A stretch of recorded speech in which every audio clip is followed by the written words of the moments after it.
because I haven't wet it all, can you see I've actually got a bit more of a dry brush feel to it. I never mind that either. So this petal is coming up this way.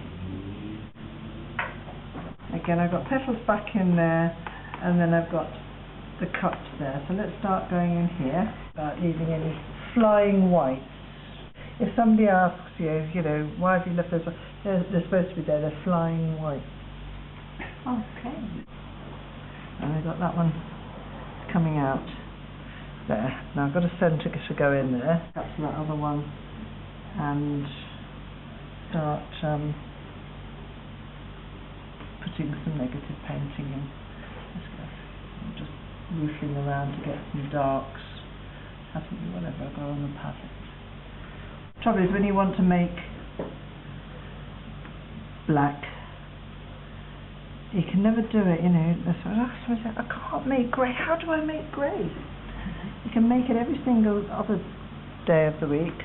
That one's got a little bit of... I've got to be a bit careful with that. It doesn't spread too much. Negative painting. How many of you understand negative painting? Yeah. Well, I know what you're talking about, but I haven't done it. Right, okay. Negative painting is where you paint in behind something with watercolour in order to get something to come out, you know, come forward. So I've got this, where I know I've got some petals there.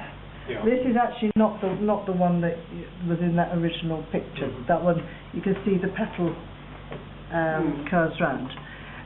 But still, I'll have some petal shapes.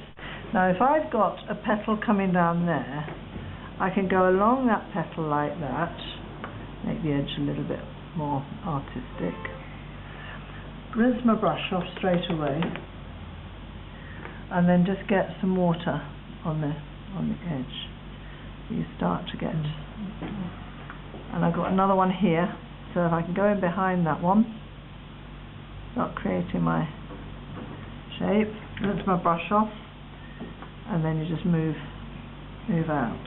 Okay, so you're starting to get the depth. Now this is only going to be sort of 2 layers of paint really to get quite a delicate flower. Now you've got the bowl here. This is the bowl. In fact, I'll get more. It's going to be quite a lot darker in there. Now that's going to go up, and it's also going to go down. So we have to drag some coming up that way, but I don't want to go right the way up to the top, because otherwise I'll lose my light edge. And then what you can do is also break into there a little bit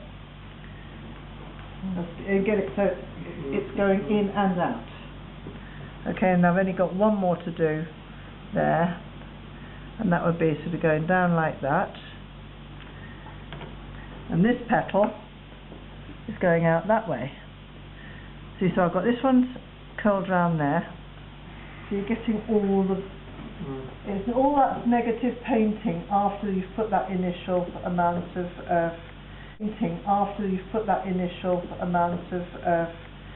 paint on. Using the round brush, I think I will start off with cadmium yellow. Because when I'm doing these, I do like to make like a lime green, and the lime green you can only really get with cadmium yellow and phthalo blue, and it's what I call sunshine green. If I'm doing fields, I always put this colour on. So let's get spotted a bit around there. So it's probably going to have a little bit of sunshine there, and there's probably a little bit of sunshine coming along there. I'll just drag that in, and there's another one there. Let's get a little bit more. This is got very muddy now. Should get a little bit of yellow ochre into that, because that'll neutralise it. Won't get too emerald green, and so take away a little bit of there.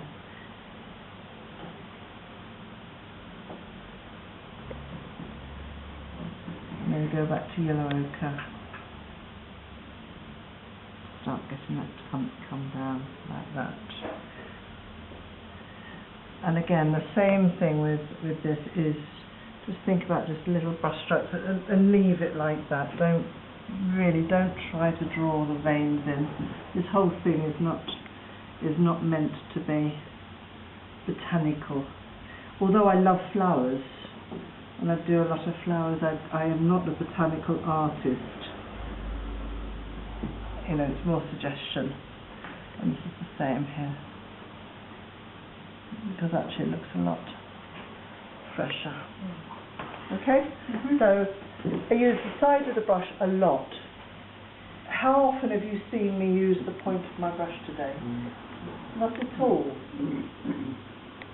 Sideways. I'm using that full length to drag it all the time.